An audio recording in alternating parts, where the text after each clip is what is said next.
good break over Christmas. Just a short overview video in preparation for the next weekend. Starting off with just a snapshot really of Module 2, because it's the first weekend of Module 2. All the module outlines are in the student handbook, which was on the flash stick you got during the induction event. But the title of this particular module, Crisis and Renewal, Labour Movement, Organisational Change and Internationalism, Internal Contexts. The aims of the module, if I can just read a couple of sentences. This module introduces students to the critical global challenges of organised labour within the context of crisis and renewal. To achieve this, students use the prior development of a critical understanding of industrial relations models to construct a perspective of these challenges. This includes a conscious understanding of the process of mapping union membership onto labour force changes and exploring tensions between old and new memberships, organisational forms, ideologies and practice.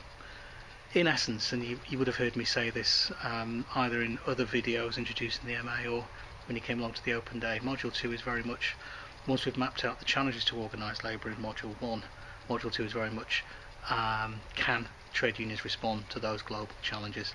Can they respond organisationally in terms of structure, in terms of culture, in terms of leadership? And that presents the kind of key focuses for the next 2 weekends. Just moving on to the outline for the next weekend. It is once again a packed weekend, as you can see. I know there's a huge amount of reading for that weekend, so if you're struggling workload wise, be selective. Perhaps relate the reading to possibly the subject for your Module 2 formative and summative assignments. Just a couple of things practically about the weekend. What you'll see from particularly the second day, Saturday, with the session from Peter from GMB and Ian Fitzgerald, is we're wanting to start to introduce, particularly to part-time students, the approach to determining not just the research subject for the dissertation, but something we call the research design, which is in effect what will the research questions be, what actually needs to be answered, what research methods will you use, how do you apply them, and how will you analyse the data that's generated through the research methods that you apply. I think the other thing that I'd say on a practical basis is I think it's useful when you're looking at the literature that you get for the weekends or that you collect yourself.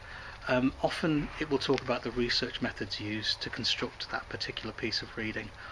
Have a look at those methods. Think about whether they're relevant to you, possibly for your dissertation research. Particularly if you look at the Teresa Sharp article, the Melanie Sims article, the Ian Fitzgerald article, all of those talk about their research methods. So the overall thrust this weekend really from the Module 2 context, starting on the Friday, the heading there, Union Democracy and Organisational Politics, and I want to introduce you all to some of the key debates around issues to do with union structures and democratic practice. Look at issues of hegemony and patriarchy as well. So if you get the chance, do have a look at that reading, particularly the background reading from Peter Fairbrother, for example. We'll then move on to the session by my colleague Andreas Bieler from University of Nottingham, Globalisation, the opportunities for transnational trade union solidarity. In effect, one of the things that we understand that's happened under globalisation is a massive disbursement of work under global capitalism. One of the major challenges it poses to trade unions is whether they can work collaboratively to resist the downward pressure on wages, for example. Very useful session. Do have a look at Andreas' material for that. There'll be 2 seminar presentations from the Beaker and Ruskin group, and then we've got David Marquand coming along to talk about his new book, Mammon's Kingdom. So another packed weekend, starting off with the Friday. Saturday morning then, Fenella will lead the session. The key elements of the session to begin with is the research that Peter did on trading responses to migration, which is a theme within Module 2 anyway. How do trade unions respond to the massive increase in migration that we've seen under globalisation? But underneath that, I think it's really important that we start to unpick the research process itself. So one of the things that Peter and his supervisor Ian Fitzgerald will talk about is the mechanics of starting the research process. Ian will talk about getting the best out of the relationship with your dissertation supervisor, which is particularly important. In the afternoon, Michael Oyuleri from Regent's University, a colleague who writes particularly on trade union renewal in the context of Africa, particularly Nigeria, will contextualise trade union renewal and revitalisation theory within the context of Africa, but using Nigeria as a case study. Some very interesting findings come out of his research, particularly in the context of the Nigerian labour movement adopting a social movement, unionism oriented approach to responding to state-led repression. In the afternoon on Friday, I want to lead a group work session, particularly again aimed at the part-timers, on starting the process of determining the research design for your research topic for the dissertation. I'm going to ask the full-timers, particularly Matt has agreed to outline his starting points. Where did he start? Where did he get his idea from? What reading did he start to do? How did he start to frame his research questions? If we need to, we'll move on to the evening session, but what I plan to do on the Saturday, because it's such a packed weekend, is not have a guest speaker on the Saturday evening. On the Sunday, partly carrying on the theme that I'll start on the Friday, the heading is New Union Membership and Organisational Forms. I think a key issue here is, as trade union membership changes, particularly in Western Europe and North America, how do trade unions respond? As membership becomes more gendered, as trade union membership becomes more reflective of a greater degree of migrant workers in labour markets, how do trade unions respond? And that basically finishes the focus for the weekend. It's another packed weekend. I won't apologise, because I think they're challenging weekends. I will bear in mind the comment from last weekend that we had of having group work. I will make sure that that's an element of it. But I'm looking forward to seeing you all in January. I'm hoping to add to this video an interview with Shami Chakrabarti, who's here at Ruskin today, to talk about her latest book on liberty, and also who's agreed to be the patron of the ILTUs programme at Ruskin College. So hopefully there'll be a short snippet of a video with her explaining why she wants us to be the patron and why she wants to link with Ruskin. So I hope you enjoy that part of the video as well. Do come back to me with any questions about the programme, but I look forward to seeing you at the end of the month. Thanks a lot. Bye-bye.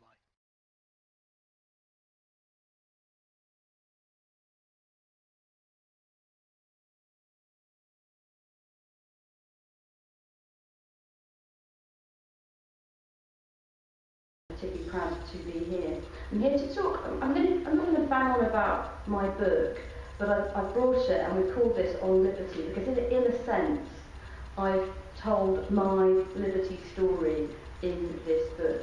My 12-year-old son says, "Mum, you wrote a short book with large font."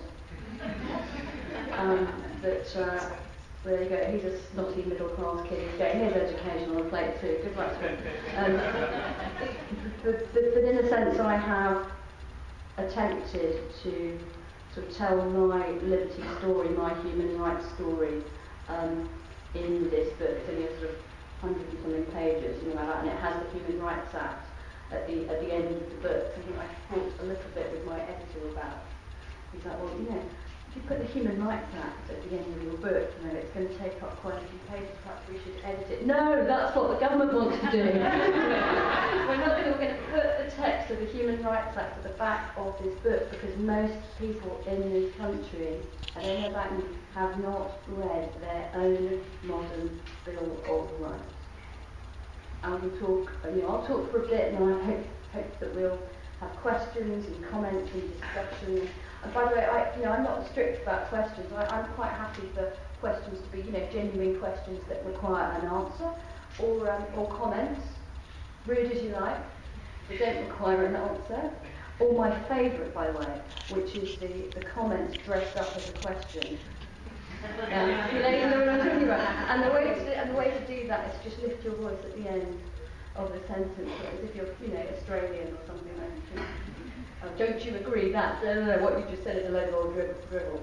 That's part of being director of liberty. But I suppose the central message in this book, and for liberty at the moment, in 2015 it now is, we head for a very worrying, exciting, whatever you want to call it, general election. The central message is, do we still believe in universal human rights in this country and in the wider world at all? And are we going to allow the powerful powerful interests in this country and elsewhere to scrap this notion of universal human rights, and in particular the Human Rights Act, which is the much maligned piece of legislation that does actually protect rights and freedoms of everyone in this country.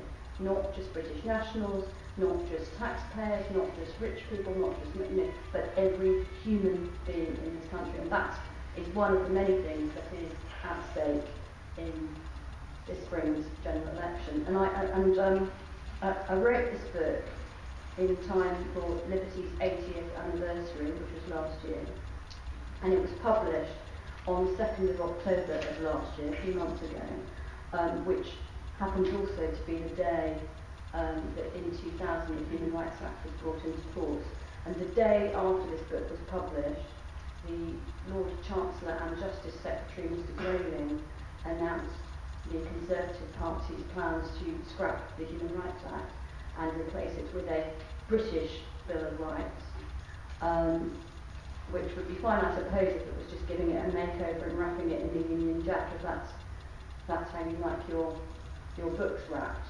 But actually the content of it is essentially not a Bill of Rights at all. It is a declaration of privileges that you might get if the government of the day likes you.